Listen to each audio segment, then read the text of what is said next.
Welcome back.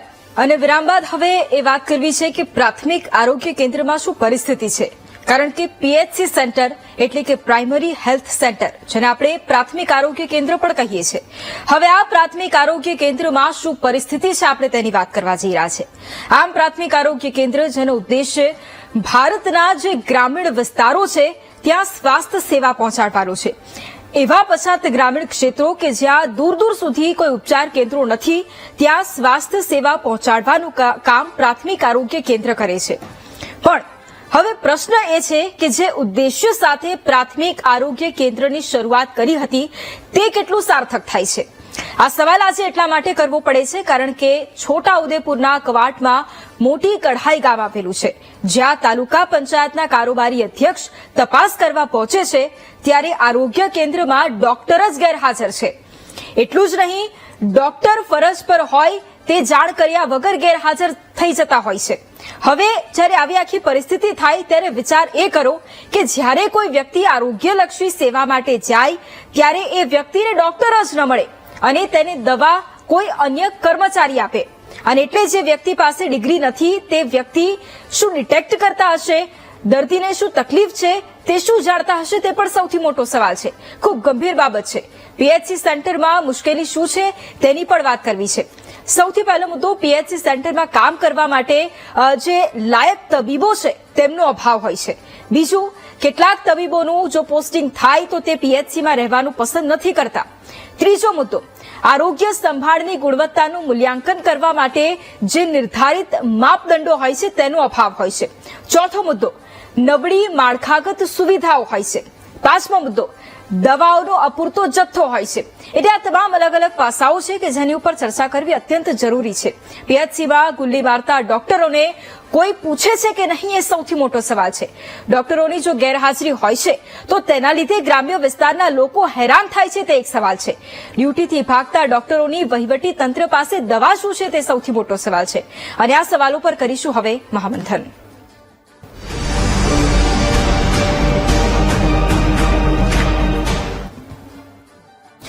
અને આ ગંભીર મુદ્દો છે કારણ કે એ ગ્રામીણ વિસ્તારો કે જ્યાં આ પીએચસી સેન્ટરો આવેલા છે અને ત્યાં એ લોકોને જે પાયાની સુવિધાઓ મળવી જોઈએ આરોગ્ય ક્ષેત્રે કદાચ નથી મળી રહી કારણ કે ડોક્ટરનો અભાવ છે. અને એટલા જ માટે ચર્ચાની શરૂઆત કરવી છે. ચર્ચા માટે આપણી સાથે જોડાયા છે ભાજપ નેતા ડોક્ટર કમલેશ રાજગોર. કમલેશભાઈ, સૌથી પહેલા સ્વાગત છે આપનું મહામંથનમાં. કોંગ્રેસ નેતા ડોક્ટર હેમાંગ વસાવડા પણ આપણી સાથે જોડાયા છે. હેમાંગભાઈ, આપનું પણ સ્વાગત છે મહામંથનમાં. Senior physician doctor Yogesh Gupta પણ આપણી સાથે જોડાયા છે. ડોક્ટર યોગેશ, આપનું પણ સ્વાગત છે મહામંથનમાં. સૌથી પહેલો પ્રશ્ન કમલેશભાઈ આપને એટલા માટે કરું છું કારણ કે આપ પોતે ડોક્ટર છો એટલે પરિસ્થિતિ ખૂબ સારી રીતે સમજી શકશો, કારણ કે એ ગ્રામીણ વિસ્તારો કે જ્યાં પ્રાથમિક આરોગ્ય કેન્દ્રની શરૂઆત એ ઉદ્દેશ્ય સાથે થઈ કે ત્યાંના જે લોકો છે તેમને એ પ્રાથમિક સુવિધાઓ છે આરોગ્યલક્ષી જે જરૂરિયાત છે તે તેમને મળી શકે. પણ એમાં પણ ધાંધ્યા છે કારણ કે ડોક્ટર હાજર નથી રહેતા. એક સમસ્યા, વિડીયો બનાવીને વાયરલ કરવામાં આવે છે અને વિડીયો જ્યારે સામે આવે છે ત્યારે એ વાતનો ખ્યાલ આવે છે કે અહીંયા તો આ પરિસ્થિતિ છે. એટલે સૌથી પહેલા પ્રશ્ન એ કે દરેક ગ્રામ્ય વિસ્તારની અંદર પણ જો આપણે જોવા જઈએ તો કદાચ આવી પરિસ્થિતિ ઉદ્ભવતી હોય તો એના માટે શું કોઈ નિરીક્ષણ એનું કરવામાં આવે છે? શા માટે આવી પરિસ્થિતિ ઉદ્ભવે એ ડોક્ટર કેમ આટલા બિંદાસ્ત બની જાય છે કે અમે નહીં જઈએ તો ચાલશે? ચોક્કસ મહામંથનમાં જે અત્યારે આ વિષય લીધો છે ડોક્ટરોનો, એ આપણે વારંવાર લેતા આવ્યા છીએ. એવું તો નથી આ પહેલી વાર આપણે ચર્ચા કરી રહ્યા છીએ. અને જે અંતરિયાળ ગામડાઓની અંદર, ગ્રામ્ય વિસ્તારોની અંદર સીએચસી અને પીએચસી નું નિર્માણ થયું. અગાઉ જે હતા એના કરતા પણ ઇન્ફ્રાસ્ટ્રક્ચર અત્યારે ઘણું સારું છે. ગ્રામ્ય વિસ્તારની અંદર જે પણ ડોક્ટરોને સુવિધા મળવી જોઈએ એ કદાચ બીજા કરતા ઓછી મળતી હશે, પરંતુ સુવિધા મળે એવું પણ આરોગ્ય તંત્રએ અત્યારે આદરણીય ઋષિકેશભાઈ એ જે રીતે કામ કર્યું છે એ રીતે પરિપૂર્ણ કર્યું છે. બીજા લોકો પણ મોટા મોટા ડોક્ટરો સિવાય પણ મામલતદાર કક્ષાના બીજા લોકો હોય અથવા તો કલેક્ટર કક્ષાના લોકો હોય તો બી ગ્રામ્ય વિસ્તારમાં અપડાઉન કરીને પણ નોકરી તો કરતા જ હોય છે.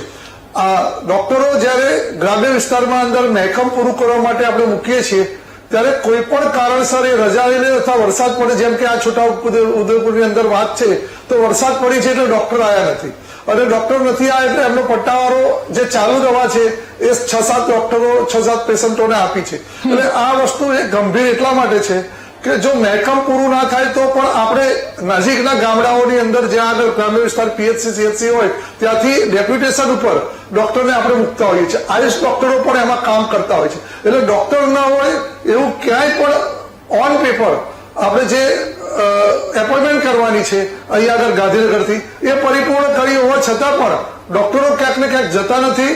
અને ડોક્ટરો એવું સમજે છે કે સરકારને તો આપણી જરૂરિયાત જ છે ને, સરકાર આપણું શું કરી લેવાનું છે.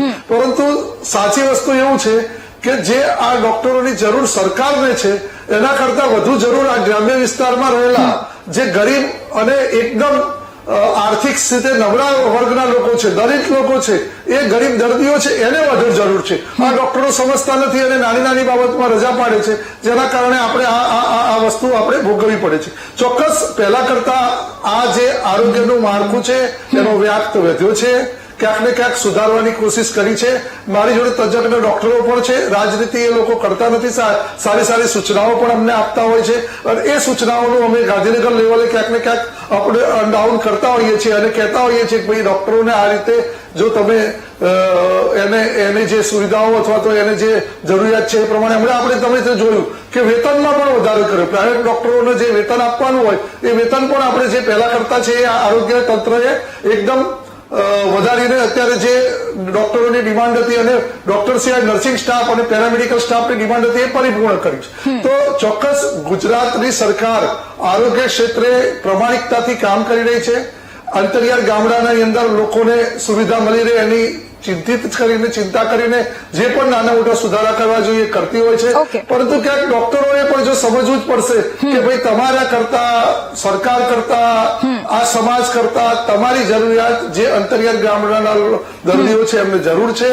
એટલે તમારે નિયમિત પ્રમાણે ત્યાં જઈ કોઈ પણ જાતનો બહાના કે વિષયો છોડીને આપણે સેવા આપવી પડે તો જ લોકોનું સ્વાસ્થ્ય, જવાબદારી પણ સ્વીકારવી પડશે. એક તબીબ તરીકે જે જવાબદારી છે દર્દીઓ માટેની એ સ્વીકારવી પડશે. હેમાંગભાઈ, તમને પણ એ સવાલ, કારણ કે એ પરિસ્થિતિ જયારે એક જગ્યાની સામે આવતી હોય અને આ પહેલી વખત નથી કે ગ્રામ્ય વિસ્તારોમાં આવી પરિસ્થિતિનું નિર્માણ થતું હોય, આ પહેલા પણ ઘણી બધી વખત થયું છે. ઘણી વખત એ ગ્રામ્ય વિસ્તારના લોકો કે જેમને કદાચ એ વાતનો એટલો ખ્યાલ નથી હોતો, એટલે એમને ખ્યાલ પણ નથી હોતો કે એમને ફરિયાદ ક્યાં કરવી, એમને ક્યાં કહેવું, શું કરવું, એ બધું પણ આપણે જોયું છે. એટલે એ સુવિધાઓથી વંચિત રહી જાય છે જે આરોગ્યલક્ષી સુવિધાઓ એમને મળવી જોઈએ. આપની પાસેથી એ જાણવું છે કે એવા કોઈ પીએચસી કે જે આપે જોયા હોય, એ આરોગ્ય કેન્દ્રો, પ્રાથમિક આરોગ્ય કેન્દ્રો કે જે આપની નજરમાં આવ્યા હોય કે જ્યાં પણ આવી પરિસ્થિતિ છે અને આપે પોતે રજૂઆત કરી હોય એ મુદ્દે કે ખરેખર અહીંયા ડોક્ટર નથી આવી રહ્યા અને લોકો રોજ ધક્કા ખાય છે માત્ર ને માત્ર દવાઓ માટે? વૈભવીબેન, કમલેશભાઈએ વાત કરી એમાં હું થોડો સંમત પણ છું કે સરકારે માળખાકીય સુવિધા વધારવા ઘણા પ્રયાસ કર્યા. વાત અહીંયા પોલિસીનો છે. જ્યારે તમે કોઈ પોલિસી, તમને એક પ્રશ્ન સામે આવ્યો કે પીએચસી સીએચસીમાં ડાક્ટરોની ઘટ છે, ડાક્ટરો જાતા નથી, તો પોલિસી અંતર્ગત ડોક્ટર્સ ફ્રેન્ડલી જો પોલિસી બનાવવામાં આવે તો આ પ્રશ્ન ઘણો ખરો ઉકેલી જાય. અત્યારે હું ડોક્ટરોના પ્રશ્નની વાત કરું કે પેલા દર 3 MBBS ની સીટે એક પોસ્ટ ગ્રેજ્યુએટની સીટ હતી. એટલે MD-MS 3 MBBS પાસ થાય એમાંથી એક MD-MS થાય. હવે એ રેશિયો 3 MBBS ની સીટે 4 PG સીટનો થઈ ગયો. એટલે મોટા ભાગના ડોક્ટરો MD-MS પસંદ કરે છે થવાનું અને એટલે MBBS ડોક્ટરોની ઘટ પડવા માંડી. બીજું જે ઓપન કોટા આવ્યો, હવે બિહારથી બીજે મેડિકલ કોલેજ અમદાવાદ કે SMC સુરત કે વડોદરામાં કે રાજકોટમાં સ્ટુડન્ટ આવ્યો છે, એ ગુજરાતના ગામડામાં જવાનું પસંદ નહીં કરે. એ નેચરલી આગળ ભણીને પોતાના સ્ટેટમાં જવાનું, બહુ ઓછા લોકો ગુજરાતમાં રહેવાનું પસંદ કરે. તમે પીએચસી સેન્ટરમાં રહેવા માટેની વ્યવસ્થા જુઓ, ડોક્ટરો માટેના ક્વાર્ટર્સનો તમે અભ્યાસ કરો. રહી ન શકાય એવા ક્વાર્ટર્સો હોય છે. ઘણીવાર ડોક્ટરે હોસ્પિટલમાં જ સૂઈ રહેવું પડતું હોય છે. એટલે જયારે કમલેશભાઈ તમે ઇન્ફ્રાસ્ટ્રક્ચરની વાત કરો છો, જો તમે કલેક્ટરને, ડીએસપીને, ડીવાયએસપીને, પોલીસ ઇન્સ્પેક્ટરોને ખૂબ સારા ક્વાર્ટર્સ આપો છો તો ડોક્ટરોને પણ તમારે સારા ક્વાર્ટર્સ આપવા જરૂરી છે. બીજું ટાઈમ બેઝ ટ્રાન્સફર. આજે માની લો કે એક યુવાન MBBS પાસ થયો અને એક ગામડામાં ગયો છે. યુવાન છે, હજી મેરેજ નથી થયા, એને તમે ત્યાં નોકરીએ લગાડ્યો, સારું ઇન્ફ્રાસ્ટ્રક્ચર આપ્યું. હજી બીજી વાત ઇન્ફ્રાસ્ટ્રક્ચરમાં છે કે ત્યાં ટેસ્ટ નથી થતા, બ્લડ ટેસ્ટ નથી થતા, સોનોગ્રાફી, એક્સરે નથી થતો. એ માત્ર થોડી 64 દવાઓ જે છે દવાના કાઉન્ટર ઉપર વેચાતી હોય એવી દવાઓ પૂરતો જ ત્યાં જાય છે. કોઈ મેજર એને મજા આવે, જે પ્રોફેશનલ સેટિસ્ફેક્શન થાય એવું વાતાવરણ હજી ત્યાં થયું નથી. અને બીજી વાત કરું કે ટાઈમ બાઉન્ડ ટ્રાન્સફર નથી. આજે PHC ના એક ગામડામાં ડાક્ટર થયેલો માણસ, મેં જેમ કીધું કે નવો ગયો છે, સામાજિક જવાબદારી નથી, પણ 5-6 વર્ષ પછી બાળકોને ભણાવવાનો સવાલ આવશે, એને બીજા સોશિયલ ઓબ્લિગેશન શરૂ થશે. એવા સંજોગોમાં ટાઈમ બાઉન્ડ ટ્રાન્સફર કરી ફરીથી જુનિયરને ત્યાં મૂકી અને સિનિયરને તમે જો મોટા સેન્ટરમાં તાલુકા પ્લેસે લઈ આવો તો હજી લોકો પસંદ કરશે. તકલીફ એ થાય છે કે એક PHC, આજનો દાખલો લ્યો, ત્યાં ડોક્ટરને મૂક્યો, 3-4 વર્ષ સુખે દુખે ગમે રીતે એને કાઢ્યા, પ્રોફેશનલ સેટિસ્ફેક્શન વગર પણ કાઢ્યા. પછી બાળકોને ભણાવવાની વાત આવી, હવે એને મોટા સિટીમાં તમે લાવતા નથી, તાલુકા પ્લેસે લાવતા નથી, એટલે એ રિઝાઇન કરીને ભાગી જાય છે. એટલે આખી જે ચેઇન છે એ તમારે સુધારવી હોય તો ડોક્ટર્સ ફ્રેન્ડલી પોલિસી કરવી પડશે. તમે સારું દવાખાનું બનાવ્યું પણ એને માટે સારા ક્વાર્ટર્સ બનાવ્યા કે હેપીલી એમાં રહી શકે. તમે એને ઇન્ફ્રાસ્ટ્રક્ચર આપ્યું કે લેબોરેટરી ટેસ્ટ થાય, સોનોગ્રાફી થાય, એને ડાયગ્નોસિસ પરફેક્ટ થાય અને ટ્રીટમેન્ટ કરી શકે.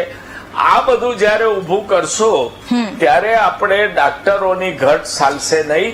અને સૌથી અગત્યનું ટાઈમ બાઉન્ડ પ્રમોશન. સામાન્ય એ પછાત જે એ ગ્રામ્ય વિસ્તાર છે એ કદાચ એમને એ વાતનો ખ્યાલ ન હોય કે આ પરિસ્થિતિ છે એટલા માટે ડોક્ટર્સ અહીંયા નથી આપ્યા.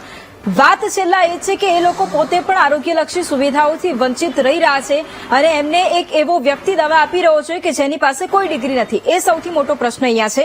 ડોક્ટર યોગેશ, આપને સવાલ એ, કારણ કે હિમાંગભાઈએ આખી પરિસ્થિતિ બતાવી કે ખરેખર ડોક્ટરોની શું સમસ્યા આવતી હોય છે. આપની પાસે થોડું ડિટેલમાં એના વિશે મારે એ જાણવું છે કે સામાન્ય રીતે કોઈ પણ એક વ્યક્તિ જ્યારે એ પોતે એ લાઈનમાં આવવાનું પસંદ કરતા હોય કે એણે ડોક્ટર બનવું છે, પરંતુ યોગેશભાઈ એ પરિસ્થિતિ જ્યારે આખી આપણી સામે આવતી હોય, ગ્રામ્ય વિસ્તારમાં જવાનું પસંદ ન કરતા હોય, ઇન્ફ્રાસ્ટ્રક્ચરનો અભાવ હોય, એવી કદાચ કોઈ પરિસ્થિતિ હોય અથવા બીજા ઘણા બધા કારણો હોય છે. થોડું આપની પાસેથી ડિટેલમાં એ જાણવું છે કે જ્યારે અન્ય લોકો સાથે ચર્ચા પણ થતી હોય અને ડોક્ટર્સ સાથે પણ એ મુદ્દે વાતચીત થતી હોય ત્યારે લોકોના મનમાં એ શું મૂંઝવણ હોય છે, એ ડોક્ટરને શું મૂંઝવણ હોય છે જ્યારે એમને ગ્રામ્ય વિસ્તારમાં જવું પડે ત્યારે?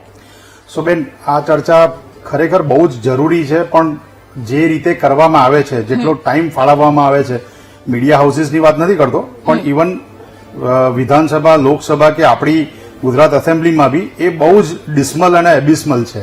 આપણને દુઃખ થાય કે હેલ્થ અને લો ની વાત જયારે કરીએ, આપણે જયારે કોઈ વર્ડ યુઝ કરીએ તો હેલ્થ અને લો યુઝ કરીએ, તો લો ની વાતમાં તો આપણે ઘણું મોટું સંશોધનો કરી નાખ્યા, ભારતીય ન્યાય સંહિતા આ અંતે, પણ હેલ્થની વાત જયારે આવે ને ત્યારે રહી સહીને વાત ફરી કરીને ગોળ ડોક્ટર્સ. હવે પ્રોબ્લેમ બીજો શું છે, વસાવડા સાહેબે ઘણું બધું કીધું, રાજગોર સાહેબ બી ઘણા બધા મુદ્દાઓ એમના સરકાર વિશેના કીધા, હેલ્થ સ્ટ્રક્ચર વધાર્યું છે એમને. રાજગોર સાહેબે તો એટલું બી સ્વીકારી લીધું કે હવે અમે પગાર પણ વધારી દીધો છે. આજથી 5-10 વર્ષ પહેલા જયારે આ ચર્ચા થતી તો શું કહેતા કે ડોક્ટરોને ખાલી પૈસા જ કમાવા હોય છે એટલે રૂરલમાં નથી જતા કેમ કે ત્યાં પૈસા ઓછા મળે છે. હવે પૈસા વધારી દીધા તો બી ડોક્ટર્સ નથી મળતા. ત્યારે બી હું આ ડિબેટ્સમાં કહેતો કે સાહેબ તમને લોકોને અત્યારે કદાચ ડોક્ટર્સની મેન્ટાલિટી જ ખબર નથી પડતી. ડોક્ટર્સ છીએ પણ તો બી આપણને મેન્ટાલિટી ક્યાંક ખબર નથી પડતી. હવે તમે કીધું ઊંડાણમાં જઈએ તો ઊંડાણની વાત કરું તો હું જયારે MBBS ભણવા આવ્યો 12મા ધોરણ પછી, ત્યારે આ રૂરલ અર્બન હેલ્થ વિશે કાંઈ જ ખબર ના હોય. ભણતર 12મું એટલે શું, કશું જ નહીં. એના પછી હું મેડિકલમાં એન્ટર થયો, 5 વર્ષ 5.5 વર્ષ મેં કાઢ્યા હોય. એ જયારે એડમિશન લીધું હોય ત્યારે એક સહી કરવાની કીધી હોય, સહી કરી દીધી હોય કે બોન્ડ છે કે નથી બોન્ડ, એ બી ખબર તો પડવાની જ નથી કેમ કે આપણને તો કેટલો હરસ હોય કે હું ડોક્ટર બનવાનો છું, પણ એ બોન્ડ નાખ્યું. હવે 5.5 વર્ષ પછીથી મારા 2 ધ્યેય હોય MBBS બન્યા પછીથી. એક, કાં તો મને સુપર સ્પેશિયાલિટીમાં એન્ટ્રી મળે, એટલે કે એમડી, એમએસ કે ડીએન છે કે એમસીએ છે, જેથી કે હું મારું કેરિયર આગળ વધારી શકું. એક એ હોય. બીજો ધ્યેય હોય કે હું 5.5 વર્ષમાં જે ખાલી ચોપડાઓ ભણ્યો છું ને, તો મારે રિયલ પેશન્ટ્સ પર કામ શીખવું પડે. નહીતર હું બહાર ખાલી ચોપડા ભણીને ટ્રીટમેન્ટ કરવા જાઉં તો ખ્યાતિ કાંડ જેવું થાય. ખ્યાલ આવે શું કહેવા માંગુ છું? સો ડોક્ટરો ધ્યેય ક્યારે પણ ઇનિશિયલી 5 વર્ષ 6 વર્ષમાં પૈસા કમાવાનો હોય જ નહીં. એમબીબીએસ પછી કોઈ માને કે ના માને, આ મારું તારણ છે 80% 90% ડોક્ટરો માટે. હવે તો પણ આપણે રૂરલમાં નથી જતા. એનો મતલબ એ છે કે આપણી જે આ પેનલ્ટીની સિસ્ટમ છે ને, એ ક્યાંક ફેલ છે. સો તમારે પેનલ્ટી સાથે રિવોર્ડ ઉભો કરવો પડે કોઈ પણ જગ્યાએ. આઈએએસ ઓફિસરો કેમ ક્યાંય પણ જઈને ડ્યુટી કરવા રેડી થઈ જાય છે? કેમ કે એમને ખબર હોય છે કે હું આ બધી ડ્યુટીઓ કરીશ ને પછી મને ક્યાંક સારી પોસ્ટિંગ મળશે. એક. બીજું, મને સિક્યોરિટી ઓફ કેરિયર છે આઈએએસ ઓફિસર, આઈપીએસ ઓફિસરને, કે મને કોન્ટ્રાક્ચ્યુઅલ કેરિયર નથી રાખતા. કેટલા આપણે પોલીસ ઓફિસર કોન્ટ્રાક્ચ્યુઅલ પર જોયા છે, કેટલા કલેક્ટરને કોન્ટ્રાક્ટ પર જોયા છે. કેમ કે આપણને ખબર છે કે લો અને એડમિનિસ્ટ્રેશન એ ફૂલ ટાઈમ જોબ છે. તો આ પોલિસી મેકર્સ ક્યારે માનશે કે હેલ્થ પણ એક ફૂલ ટાઈમ જોબ છે? એક વસ્તુ. ઇન્ફ્રાસ્ટ્રક્ચરની વાત કરી, બહુ જ અબિસ્મલ છે. તમે કોઈક દિવસ ત્યાં જઈને કેમેરા લઈને 2 દિવસ કાઢી જુઓ, ઇટ વિલ બી ડિફિકલ્ટ. ચલો તો બી ચાલી જાય, કઈ જ વાંધો નથી. પણ ઇમ્પોર્ટન્ટ ઇઝ રિવોર્ડ. બિલકુલ. હવે તમે જે આખું પાર્ટ મૂક્યો છે કે ડોક્ટરો ગાયબ છે તો એમના સામે શું કરવું, હું ગવર્મેન્ટને અને પોલિસી મેકર્સને ચેલેન્જ કરું છું અહીંયા આ પ્રોગ્રામથી કે તમે જો ખરેખર આટલે ચિંતિત હો તો તમે પનિશમેન્ટ અને રિવોર્ડ બંને સાથે કરો ને. ઓકે. તમે જયારે કોઈ ડોક્ટર ના જાય તો એની સાથે તમે એનું રજીસ્ટ્રેશન ઉપર કંઈક તરફ મૂકો ને, તમે ટ્રાન્સપરન્સી લાવો ને, ડિજિટલ થંબપ્રિન્ટ કરી દો ને, તમને કોણ ના પાડે છે? પણ તમે નથી કરવા માંગતા. ત્રીજું, ખાલી એક સિમ્પલ આંકડો આપું. 7,000 થી વધારે એમબીબીએસ સીટો છે આપણે ગુજરાતની અંદર. 1400 થી વધારે 1400 જેટલા પીએચસી સેન્ટર છે. તો પણ મને એમબીબીએસ ડોક્ટર ના મળતા રૂરલમાં. તો એમાં જે વસાવડા સાહેબે કીધું ને, સમજવા જેવી વસ્તુ છે કે 3 એમબીબીએસ 1 પીજીની સીટ હોવી જોઈતી હતી. એની સામે 3 એમબીબીએસ સામે 4 પીજીની સીટો કરી. કેમ? એવો તો શું પૈસાનો મોહ કે આપણે સરકાર કે પોલિસી મેકર્સ કે એ લોકો સમજતા નથી. આ ઘણા બધા પ્રશ્નો આપે જે અત્યારે જણાવ્યા, એ ઘણા બધા પ્રશ્નો છે કે જે હજી પણ વણ ઉકેલ્યા છે અને કદાચ એની ઉપર વિચાર કરવો પડશે. કારણ કે સમયનો અભાવ છે, એટલા માટે ચર્ચા અહીંયા પૂર્ણ કરવી પડે છે. તમામ અમારી સાથે ચર્ચામાં જોડાયા, તમામનો ધન્યવાદ. અને એ છે ગ્રામ્ય વિસ્તારો કે જ્યાં આ પરિસ્થિતિ આજે આપણે જોઈ, એ પીએચસી સેન્ટરમાં જ્યારે એનો વિડીયો સામે આવે છે અને એ વાસ્તવિકતા જ્યારે બતાવતા હોય ત્યારે બંને પાસાને સમજવાનો પ્રયાસ કર્યો કે જ્યારે એ તબીબો હોય છે તેમની શું પરિસ્થિતિ હોય છે, પરંતુ એની સાથે સાથે ગ્રામ્ય વિસ્તારના રહીશો કે જે એ સુવિધાઓથી વંચિત રહી રહ્યા છે તેમની શું હાલત થતી હશે એ પરિસ્થિતિ પણ સમજી છે અને આગળ એના ઉપર શું કામગીરી હવે કરવામાં આવશે એ પણ જોવું રહેશે. મહામંથનમાં હાલ બસ આટલું જ. રજા આપશો. નમસ્કાર.